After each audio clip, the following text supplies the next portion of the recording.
Have you seen what's happening in your sanctuary lately?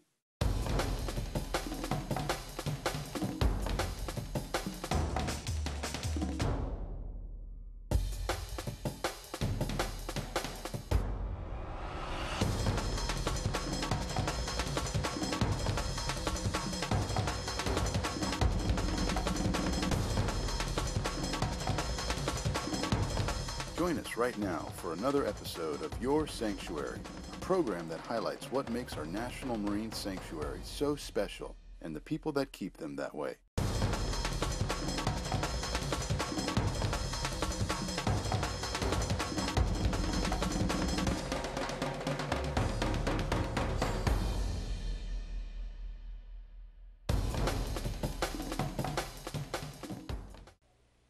We are tightly connected with the ocean.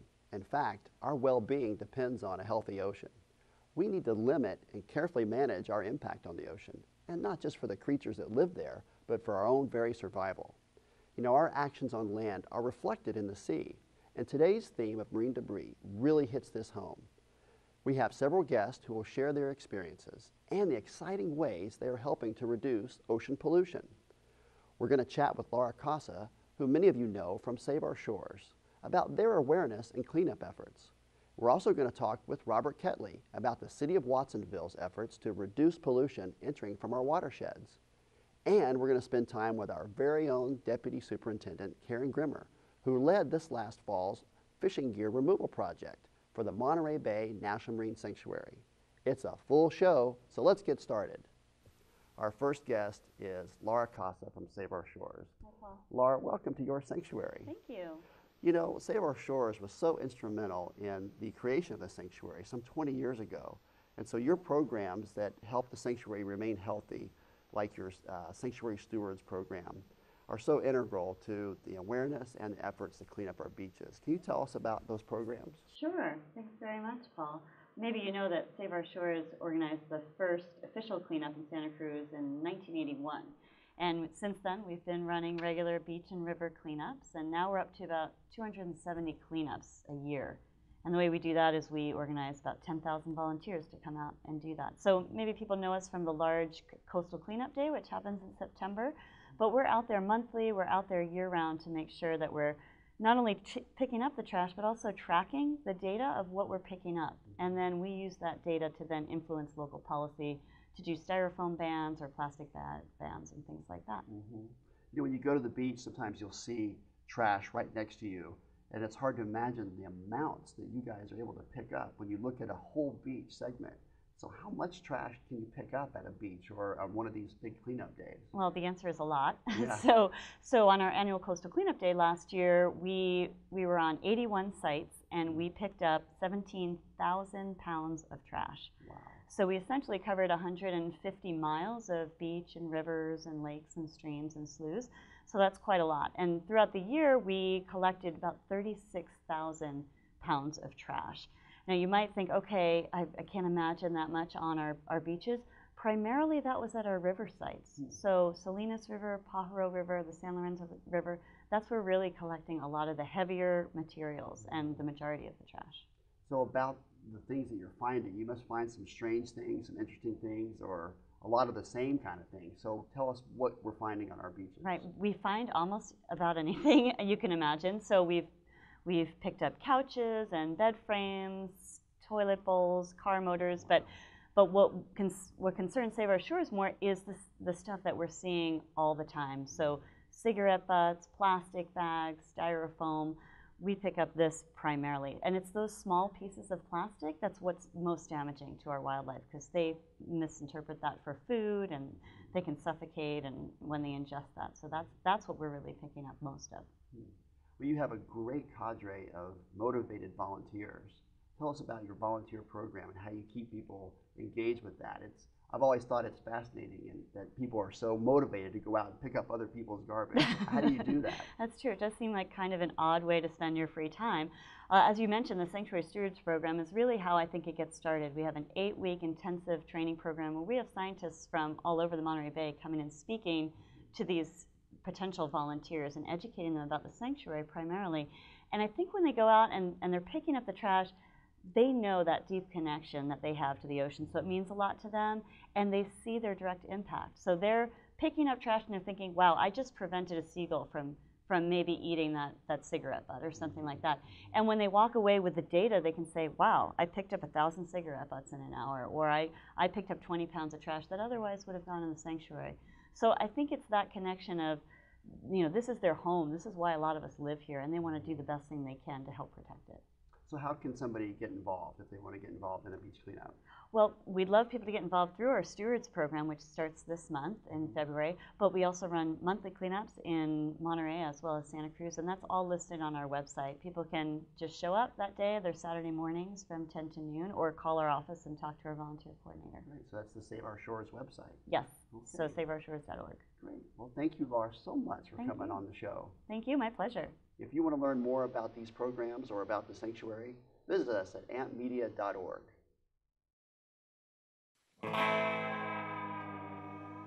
Did you know?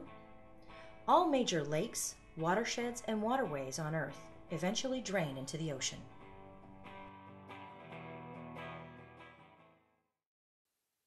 Hey, it's time for Sanctuary Connections. Let's go out to reporter Steve Elzy and see what he's up to.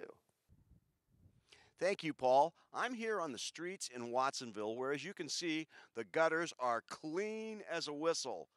That's because of this sign in part, and also the innovative street sweeping program initiated by the city of Watsonville. I'm here with Rob Catley, and he's going to explain that a little bit further. Well, Steve, I think the best way to put this is that our street sweeping program is part of our overall solid waste collection program. The residents here know that when they place their garbage cart along with their recycle cart out on the street, the city will be by that day to pick up the garbage, pick up this recycle, and then after that, the street sweeper comes through. So that when they come back from work at the end of the day, they know their garbage and recycle have been taken care of and their street is clean. It makes it simple and straightforward for our residents, and as you can see, the results are really effective. All right, Paul, we have moved from the streets of Watsonville down to the banks of the Pajaro River. And as you can see, there's some future marine debris behind me. We're here with Rob Catley. And Rob, tell us a little bit about the patrols that happen here on a monthly basis. Well, Steve, on a monthly basis, the city comes down here basically to try and address the issue of marine debris. As you can see, there's plenty of the stuff here. It's associated primarily with homeless encampments. In the past, we would do this on an annual basis, but pretty quickly the encampments would re-establish.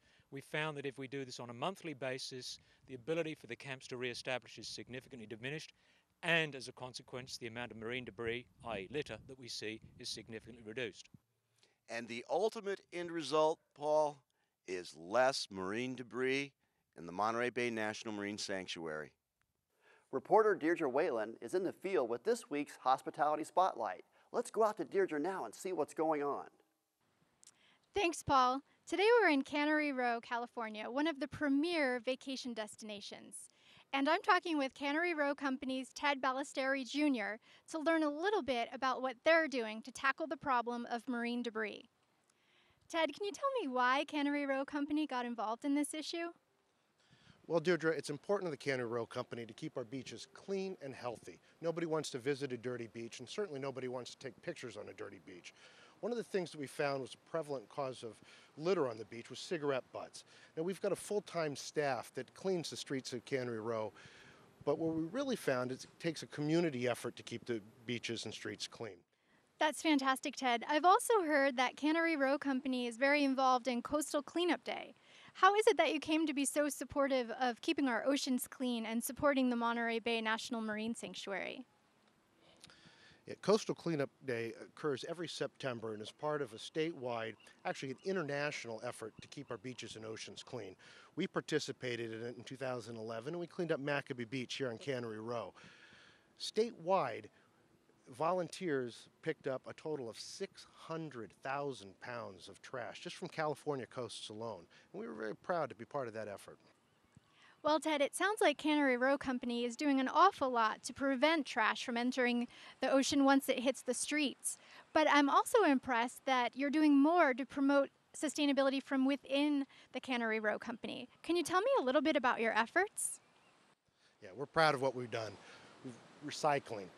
energy efficient plants, energy efficient lighting, water usage we've cut down immensely. We donate and not discard, and the list goes on. Recently, the Inns of Monterey, one of Cannery Row's properties, was awarded the Green Seal.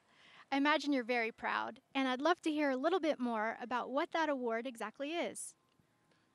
All of the Inns of Monterey properties have been Green Sealed certified, and this is quite an honor because there's only 81 properties in the entire country that have this designation. Wow, that's impressive. You're being very humble because I happen to know that the Green Seal Award has one of the most robust environmental standards. Yeah, it is important, especially when you consider that two of the properties, the Spindrift and the Monterey Bay Inn, are literally right on the National Marine Sanctuary. Well, thank you, Ted, for everything that you and the Cannery Row Company do to keep our oceans healthy and keep trash out of the Monterey Bay National Marine Sanctuary. Back to you, Paul. Our next segment is Sanctuary Heroes, which is a shout out to our ocean champions. Thank you, Paul. I'm very excited to be here today at Pacific Grove Middle School for our Sanctuary Heroes segment. With me today is Kelly Terry, a science teacher at Pacific Grove Middle School, and we'll be interviewing her and some of her students. Hi, Kelly. Thank you so much for being here today. Can you tell me why Pacific Grove Middle School wanted to become a NOAA Ocean Guardian school? Oh, sure. When you go out onto our campus, you can look right down the hill and you can see the ocean right from our campus. It's very beautiful. It's a very special place, and we just really decided we needed to work hard to protect it. Hi, Paul. I'm here with students from the Pacific Grove Middle School, the real ocean guardians, the ones doing the work. Luke, can you tell me a little bit about what you've done to rally the community? Yeah, last year we went to the Good Old Days Parade, and we had a booth, and we were also in the parade to raise awareness about keeping our ocean free of marine debris. And what we're really proud of is we wrote a letter to the city council asking to ban balloons in the community, and they accepted the letter, and now balloons are banned. That's excellent. Cameron, what are you doing on school grounds?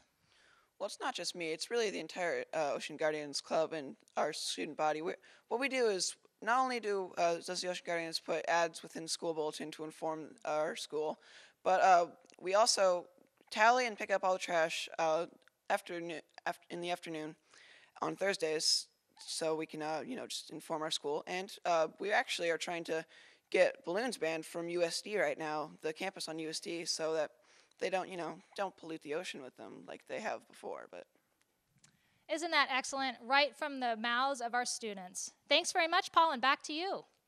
We started our Sanctuary on the Street segment to find out what you think about sanctuary subjects. Let's go to Steve Elsie right now and see what he's discovered. Thank you very much, Paul. We are right here on the edge of the Monterey Bay National Marine Sanctuary, finding out what people on the street really think. Brian, what does the term marine debris mean to you? Essentially anything floating in or under the water that's shrapnel from something else, usually something that you don't want hanging around. Marine debris means to me the basically waste and everything that's going into the ocean these days. I think it probably smells like fishy garbage. Garbage. Debris is garbage, right? Okay. Do we have a problem with marine debris around here? I'd say so, yeah. I found a bottle in the ocean down there yesterday with like barnacles and stuff all over it. What happens when you throw a bottle on the beach? Toss a bottle on the beach. I guess it depends on where you toss the bottle. Mm-hmm. But, if you toss it on a beach in Japan, it might get here eventually. And what can people do about marine debris? Don't throw trash in the ocean. Okay, Bastian. Yeah. What does marine debris mean to you? Marine debris means for me, that's Monterey, the beautiful Monterey here.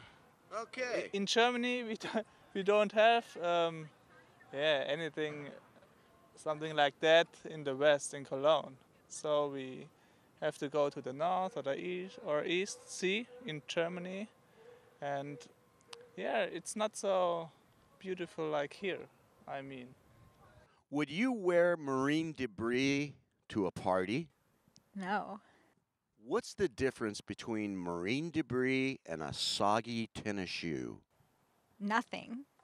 And do you believe in the nuclear solution to marine debris, i.e., we should just blow it up?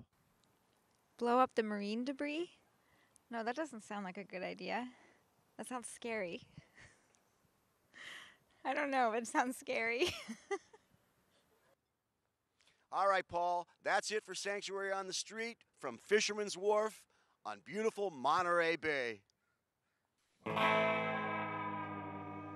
Did you know? The Great Pacific Garbage Patch is located due north of the Hawaiian Island chain and formed gradually as a result of marine pollution gathered by ocean currents. The garbage patch is now roughly the size of Texas and estimated to contain over 3.5 tons of trash.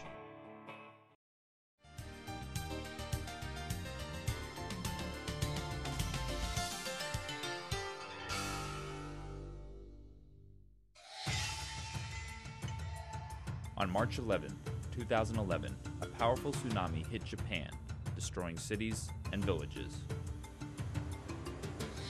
As the water receded back into the ocean, it pulled what remained of buildings, cars, boats, and homes along with it. Scrap metals, plastics, and objects of all shapes and sizes either sank near the shore or floated away. In the days that followed, large masses of floating debris could easily be seen by satellite imagery and aerial photos.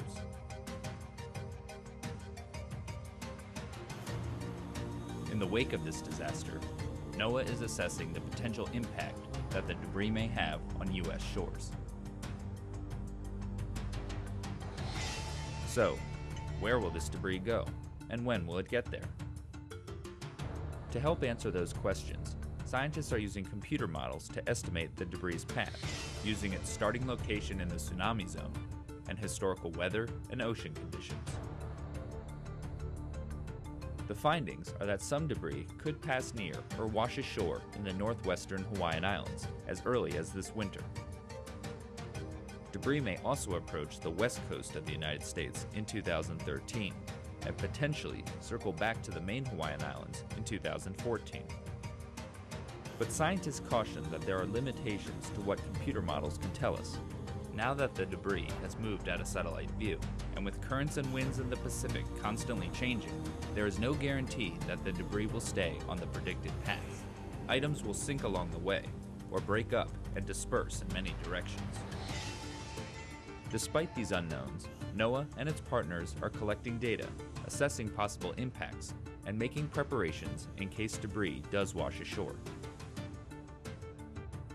The 2011 tsunami in Japan reminds us that the devastation that happens on land can also become a marine debris issue at sea.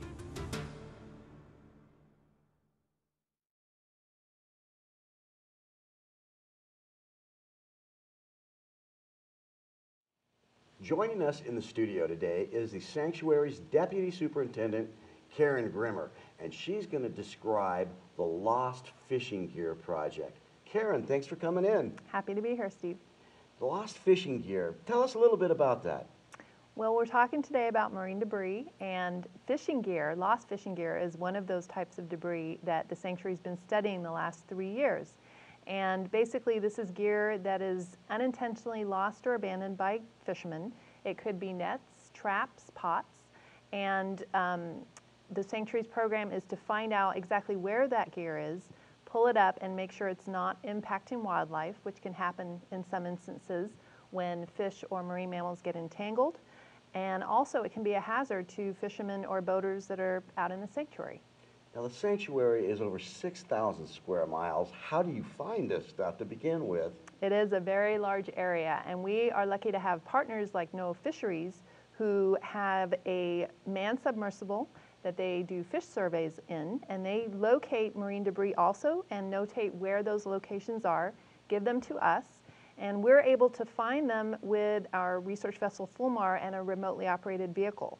So we go down, pull up the gear, and make sure it's not impacting resources.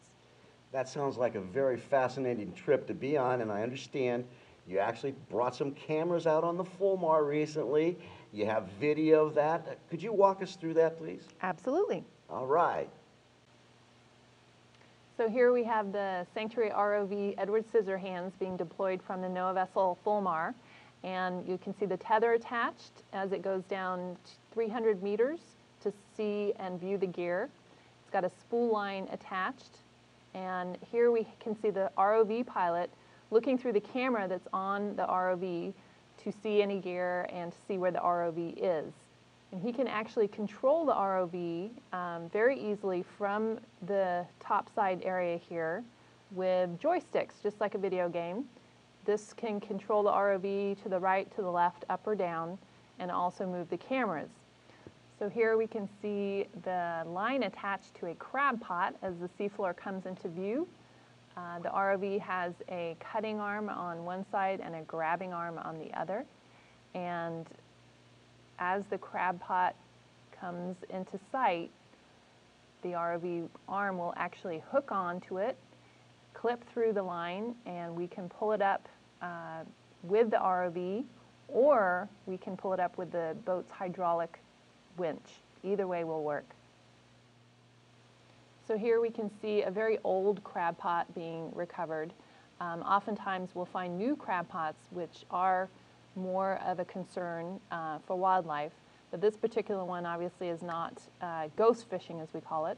And we'll pull it on board and then we'll process it for any specimens that might be on the gear. And that could be crabs, egg cases, lots of different invertebrates will actually encrust on this gear. And we have our great partners, the California Academy of Sciences, to help collect and identify any of those specimens. Karen, I noticed Sam Farr in the video. He was aboard that day and we were so excited. He's been a great champion for the Central Coast, bringing funds here and also support for the NOAA Marine Debris Program. And I think he has a couple of comments for us. Great. This National Marine Sanctuary, you realize it's one of the largest parks in the ocean. And just like parks on land, you have to go out and clean up junk that's out there. And it was fascinating, one, to pick up some of that junk, an old crab pot, all bunch of steel and metal that could trap fish. Did you know 26,000 square miles of land drain into the Monterey Bay National Marine Sanctuary?